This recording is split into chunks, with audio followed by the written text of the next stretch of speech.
Muito bem, Economia Direta, o quadro conduzido pelo economista Fernando Gomes, que nos explica sempre o que está em discussão aqui na Câmara dos Deputados sobre temas econômicos que afetam o nosso bolso, afetam a economia nacional.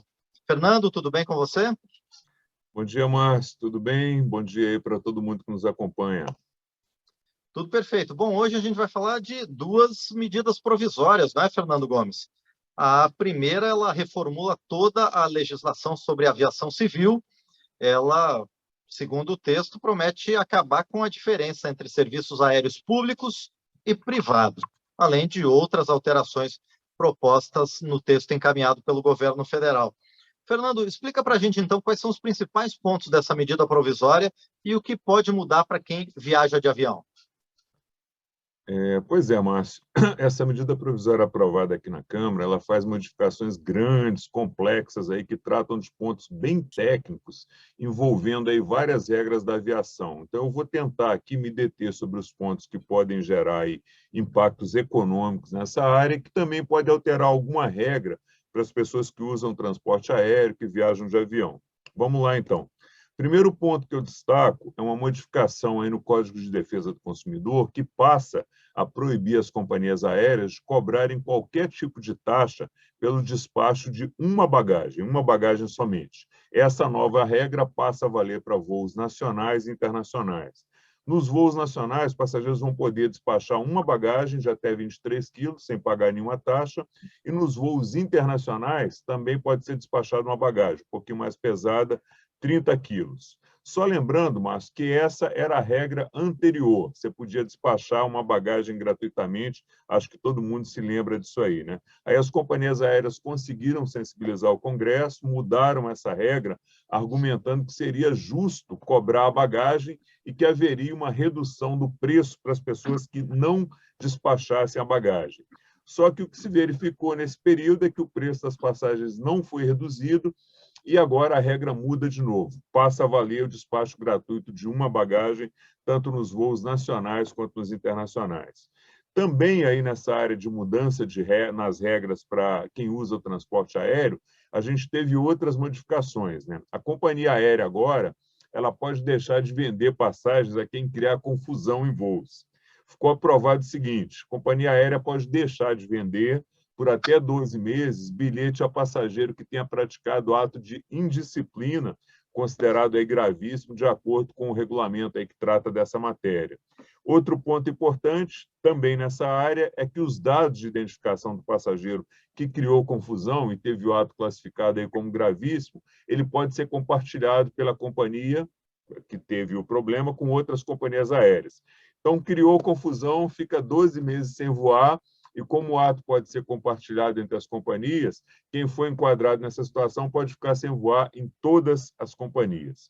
Vamos lá agora para a área mais financeira, mais econômica, Márcio. Primeiro ponto, a ANAC agora ela passa a ter mais poder regulatório para criar e extinguir tarifas que são cobradas aí das companhias aéreas e também dos passageiros pelo uso da infraestrutura, pelo uso dos aeroportos, né? Esse tipo de tarifa ele constava da Lei 6.009, de 73, uma lei bem antiga, e foi revogada essa parte. Então, passa agora para a ANAC aí o poder, a competência de regulamentar e determinar essas tarifas.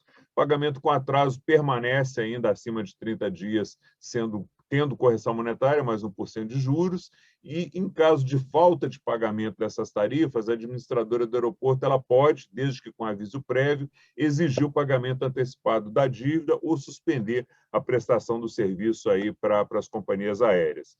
Só que agora é a ANAC que vai regulamentar essas situações aí de falta de pagamento e a possível suspensão do serviço. Então, a ANAC passou a ganhar mais força, mais competências aí com essas mudanças.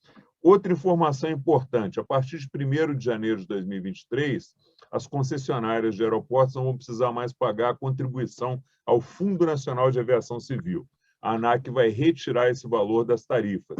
O valor ele era cobrado de forma embutida dentro da tarifa, então quem pagava nem via, né? Aí, como há uma redução desse custo para o concessionário, essa redução de custo podia ser repassada, pelo menos em parte, para o consumidor, via redução aí do preço final da passagem, né? Essa é uma sugestão minha, tá? Não tem nada no texto sobre isso. O ponto mais polêmico aí das mudanças, Márcio, ele diz respeito aí ao objetivo principal da medida do ponto de vista econômico e de segurança, né? Quem Mas é favorável à essa medida sua proposta seria uma boa, viu, Fernando? seria uma boa. Eu acho que se há uma redução de custos para o concessionário, pelo menos em parte ele podia repassar isso para o consumidor, mas a gente sabe que na prática é bem diferente, né? Mas Com vamos lá. certeza. Pois é. Do ponto de vista econômico e de segurança, né, quem é favorável à medida argumenta aí que foram feitas mudanças que diminuem a burocracia, que modernizam o setor, retiram barreiras normativas que estariam impedindo aí uma maior competição no setor aéreo. Aqui é bom sempre a gente lembrar, Márcio, que medidas que diminuem a burocracia, que aumentam o número de competidores em qualquer mercado, em regra, elas geram alguma melhora no preço dos produtos ou serviços para os consumidores por causa dessa competição entre as empresas, né? A medida provisória ela promete também desburocratizar e melhorar a infraestrutura dos aeroportos, ela retira da lei que trata desse assunto uma proibição para se construir aeroportos, mesmo aeroportos pequenos, tenha que haver autorização prévia da autoridade aeronáutica. Então, com a retirada dessa proibição da lei, o que fica valendo é que a construção de aeroportos, sem autorização prévia das autoridades, pode ser feita. A autorização vai ser dada depois. Aqui tem uma exceção, que são os aeroportos localizados na Amazônia. Nesse caso, a ANAC vai fazer um regulamento específico para essa região, porque é uma região bastante carente, com problemas aí nessa área de aviação, para melhorar a integração e o atendimento aí de comunidades que ficam bem isoladas na região amazônica. A medida ela pode melhorar as condições de infraestrutura para as empresas e deve aumentar a competição, que, como a gente já disse, é muito bem-vinda e pode reduzir preços. Mas é aqui que entra também a crítica da oposição a essas flexibilizações, né? A oposição argumentou nas discussões que dar permissão ao investidor para construir um aeroporto sem autorização prévia da ANAC seria muito perigoso, porque depois do investimento feito, depois de gastos aí bilhões na construção de aeroporto, seria praticamente impossível não conceder o credenciamento. E aí condições importantes de segurança podem não ser observadas. Então, esse é o grande ponto do debate, somente as autoridades competentes aí, com conhecimento do setor, é que podem fazer essa avaliação, Márcio. Flexibilizar as regras, retirar os pontos burocráticos, modernizar o setor é muito importante, é muito bem-vindo, porque pode resultar em redução dos preços para o consumidor, em mais empresas e pessoas voando e, obviamente, em geração de empregos, né? Só que isso não pode ser feito sem observar todas as regras de segurança operacionais, exatamente para garantir a segurança de quem voa, seja passageiro ou tripulante, né? E aí quem tem condições de avaliar isso a fundo é exatamente quem conhece bem do assunto, né? ANAC, Aeronáutica, todos os órgãos aí envolvidos com a aviação. Para finalizar, Márcio, a medida provisória ela autoriza o governo a realizar também parcerias público-privadas, né, as PPPs, para licitar 8 aeroportos regionais do estado do Amazonas. É uma medida importante para a região, que é uma das mais carentes, como eu já disse, em termos de serviços aéreos. Esses foram os principais pontos, e eu recomendo aqui que quem quiser se aprofundar mais nesse assunto, quem tem interesse direto nesse setor, para procurar a íntegra da medida provisória aqui no site da Câmara, né, câmara.leg.br, vai lá em proposições legislativas, coloca o número da medida provisória, que é o 1089 de 2021, baixa e faz uma leitura completa. São muitas modificações, muitos pontos bem técnicos, e a gente tentou trazer aqui os principais pontos sobre a ótica econômica e que trazem alterações para o consumidor. Lembrando que essa medida provisória ainda precisa passar pelo Senado e ser sancionada pelo presidente da República para virar lei e começar a valer. Bom, muito bem, Fernando. Sobre transporte aéreo é isso. Agora, tem outra medida provisória também que foi votada pelos deputados, que torna permanente, a partir do ano que vem, o benefício extraordinário que complementa o valor do Auxílio Brasil para as famílias que recebem menos de R$ 400 por mês. Esse auxílio ele estava valendo só até o final deste ano. Quais os principais pontos dessa MP especificamente, Fernando? É isso mesmo, Márcio. A Câmara aprovou na semana passada, né, essa medida provisória que transforma o benefício extraordinário que complementa o valor do Auxílio Brasil em um benefício permanente a partir do ano que vem, de modo que a soma desses dois benefícios aí não seja inferior, não dê menos de R$ 400. O Auxílio Brasil ele tem um valor pago, em média, de R$ 224, né?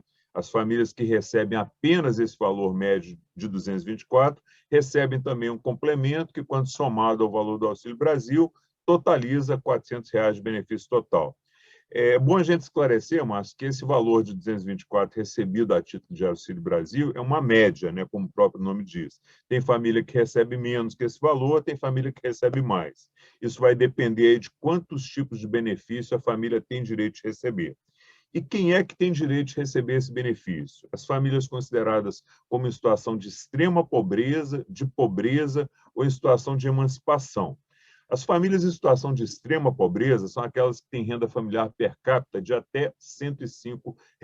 Lembrando aqui, para quem nos acompanha, que renda familiar per capita é renda familiar por pessoa da família. Então, cada pessoa da família ganha, no máximo, até R$ 105 por mês, o que é realmente muito pouco, por isso a classificação como de extrema pobreza, né? Já as famílias em situação de pobreza são as que têm renda por pessoa acima de 105 e até R$ 210. E tem também as famílias em situação de emancipação. O que é isso? São as famílias que estão se emancipando, que começam a sair da situação de pobreza. Essas famílias também recebem o benefício quando começam a sair dessa situação, até como um incentivo. Para dar um exemplo desse benefício das famílias que estão se emancipando, a gente pode citar aqui o auxílio de inclusão produtiva urbana. O que é esse auxílio? Se algum membro de uma família que estiver recebendo o Auxílio Brasil comprovar que conseguiu um emprego formal, com carteira assinada, tudo direitinho, essa família continua recebendo os valores que ela já recebia como Auxílio Brasil e ainda passa a receber mais R$ 200 como auxílio de inclusão produtiva. Então, é um incentivo para as famílias começarem a sair dessa situação de dependência. Nesse cálculo do valor do Auxílio Brasil, é importante a gente ter em mente também que famílias maiores em situação de pobreza ou extrema pobreza podem receber benefícios que, somados, superam os R$ 400. Então, o que a medida provisória faz é garantir que, a partir de 2023, nenhuma família que se encontre em situação de pobreza ou de extrema pobreza vai receber menos de R$ 400 por mês. Esse complemento ele já estava assegurado, mas somente até o final desse ano, como a gente comentou no início. E com a aprovação da medida provisória, esse valor se torna agora um benefício permanente. Medidas provisórias estão entre as principais votadas pela Câmara dos Deputados ao longo desses últimos dias e foram detalhadas para a gente aqui pelo Fernando Gomes, a quem, mais uma vez, eu agradeço pela participação no Economia Direta. Fernando, um grande abraço. A gente se encontra na próxima semana. Obrigado, Márcio. Um abraço para você, um abraço para todo mundo aí que nos acompanha.